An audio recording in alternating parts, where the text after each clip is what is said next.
issue, except for the fact that I'm totally willing to point the finger at the men a bit, because the men, they're so concerned about, oh, well, you know, I just want my beer and Cheetos and my sports. When I was growing up, you know, as a Christian homeschooled kid, it always kind of blew me away.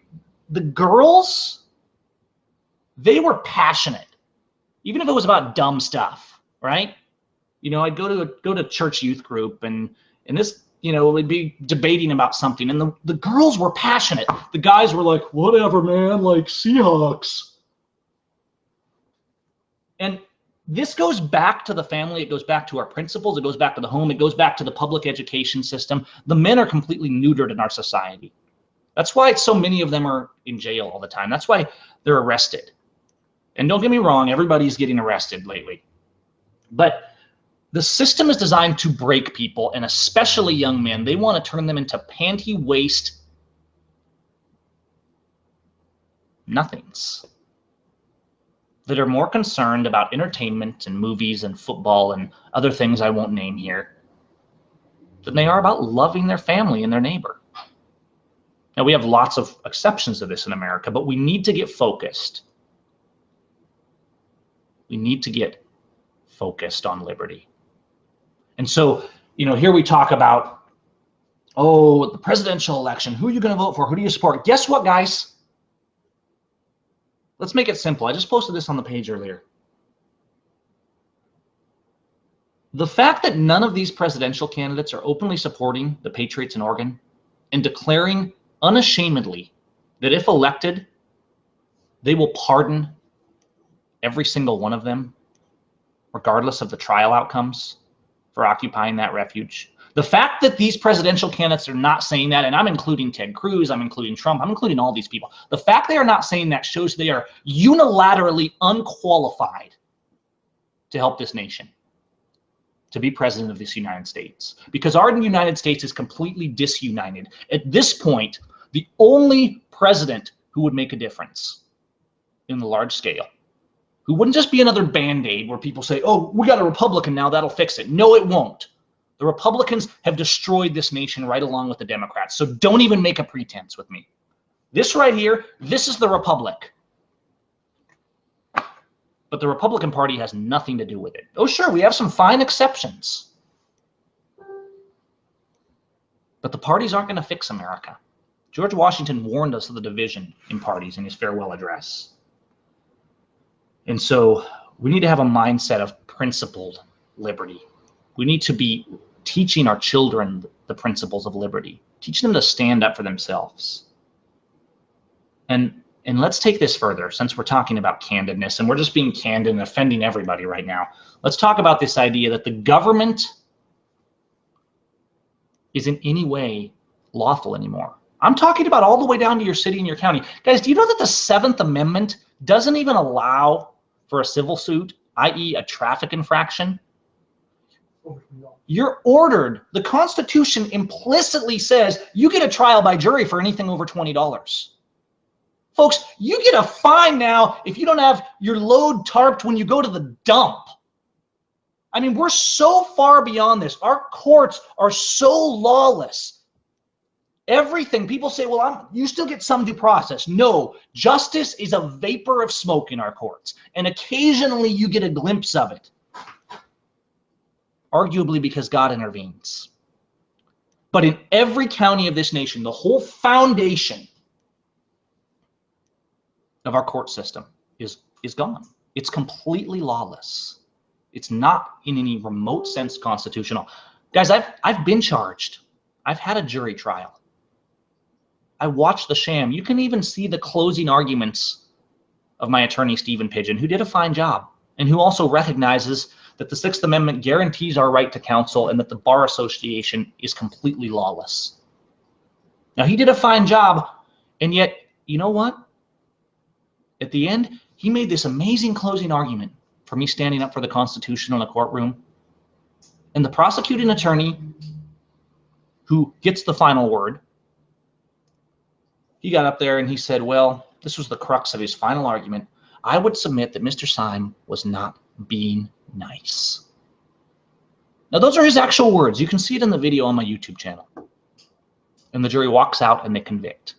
Convict, convict, convict. Over 90% of jury trials in this country convict, and almost every charge being levied by these so-called just prosecuting attorneys, just judges and just courts, almost every one of them has no victim, has no real crime, and is based entirely on pretended legislation by lawless legislators upheld by lawless judges. We do not have the rule of law in this nation. And the only way we're going to restore the rule of law is by standing up for it. We go into these courtrooms, and we've seen this the past month. We enter the courtrooms at the point of a gun. These judges are not judges anymore.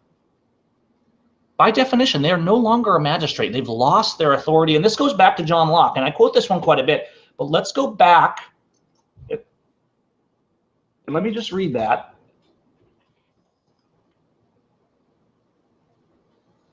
Sorry, I heard a clunk. We're a little skittish today.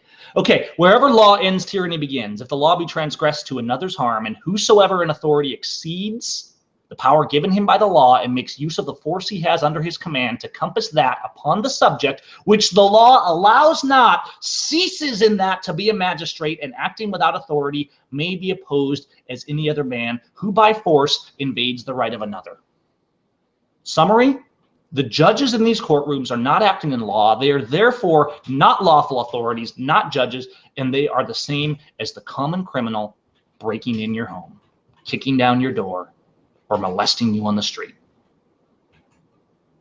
Now, that doesn't mean, so people will say, well, don't comply, don't go into the courtrooms. I get these arguments from people all the time. Well, the reason you got convicted, Gavin, is because you didn't say these magic words. It's not about that either. We don't go into a courtroom because we want to. We go in there with a gun to our head, folks. If you do not show up in that courtroom, if they really want you, you know, people say, well, I do this and I do that, or I don't comply with them. Listen, the day that comes when they really want you, we've seen this in the past month, you will show up in court, or you will be locked in a cage in solitary confinement, or they will kick in your door and drag you out and beat you with a billy club, or they will shoot you in the head. And this goes all the way down to the humble traffic ticket. Think about this. You get no due process. You get no trial, even for a $150 infraction. They decided they legislated it a new name, and so now they can change the rules. And people say, well, I just don't comply. I opt out. You know, try saying, okay, I'm not going to pay the traffic ticket. Okay, they revoke your license. Fine. You say, I'm going to drive without a license. So you do that, and they arrest you. And then you say, well, I'm not going to show up in court. And they come to your door, and they kick in your door, and you say, hey, they're a criminal. I'm going to defend myself. And they shoot you in the head, and you end up in a pine box in the ground. That's the state of justice in America. So don't make a pretense with me that most cops are good or that most of the government is good. This is not about hating anyone. Principled patriots aren't about hate. And yes, for principled patriots, that includes not hating Muslims, even though I am no way going to tolerate Sharia law in this country. Hate has no place with us. We're not a lynch mob, and we're not going to act one. And if you're part of a lynch mob, you're not part of liberty, because they have no unity with one another. Light has no unity with darkness. You know, my dad said after our court stuff, when a government is accused and exposed, when a good government is accused and exposed, it repents. When an evil government is accused, and it uses its full power to destroy the justified accuser. Just like we saw with Clive and Bundy today. What the government does, the crimes the government commits, is exactly what you will be charged with. Folks, I sat in the tank in a jail, and as they rolled one person in after another, and I'm like, hey, what happened to you? And the guy staggers in, he's like, his nose is bleeding, you know, and he's like, oh, they say I punched an officer in the nose. It's like, so did you? Well, no, he punched me in the nose. And it's pretty self-evident who was beat up. And so it's not about hating police or government or any of those things. It's not about anarchy. It's about the rule of law. And if our government officials, if our police officers, if they were upholding the rule of law, if they were good cops, A cop is essentially somebody, it's not essentially, it's someone we pay to protect us and defend the law. Imagine hiring a security guard to protect you. And instead of protecting you, some other security guards show up and they start beating you into the pavement on the side of the road, and he does nothing. Is that a good security guard? Was that a good bodyguard? Or was it a bad one? He may not have been the one kicking you in the head, but guess what?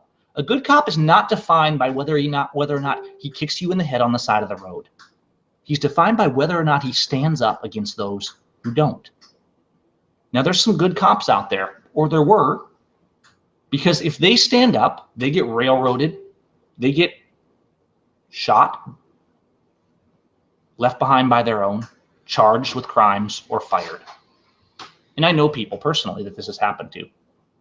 And so what we need good sheriffs. If we had a good sheriff, then we could have good cops. But you've got to quit playing games with these guys you're electing. You got to quit electing politicians. If your sheriff isn't willing to stand up there and say, I will not allow the federal government, who is lawless at this stage, to operate in this county.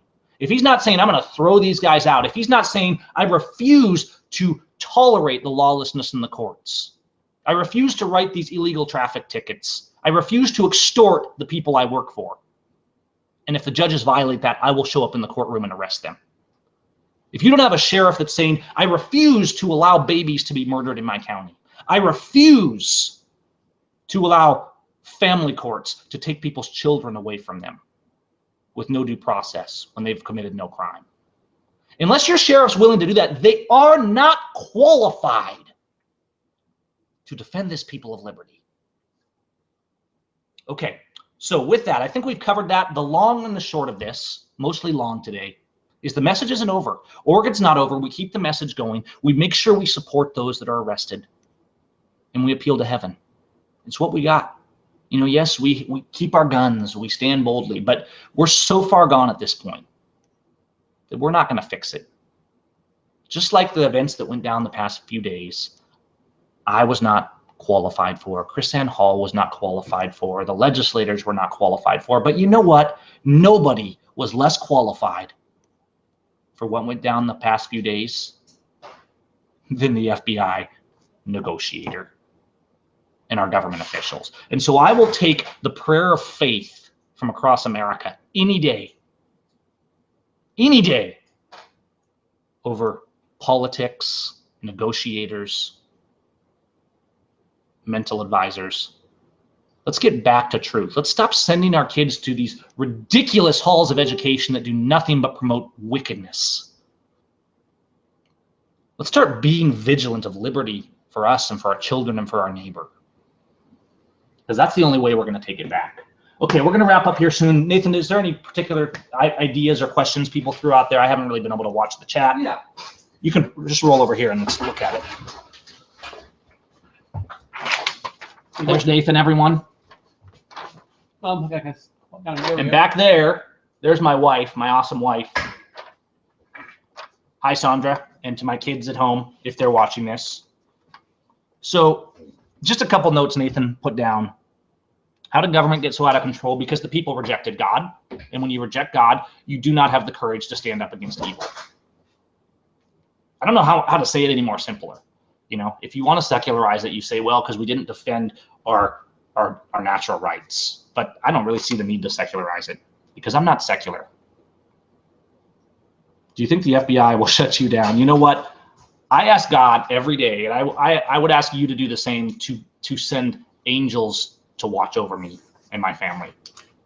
Because I tried to take a nap this afternoon. We got so little sleep last night. And I'll be perfectly honest with you, every clunk of the kids in the other room, I just couldn't sleep. I mean, it's just because I expect at any time that they will come through the door. But then I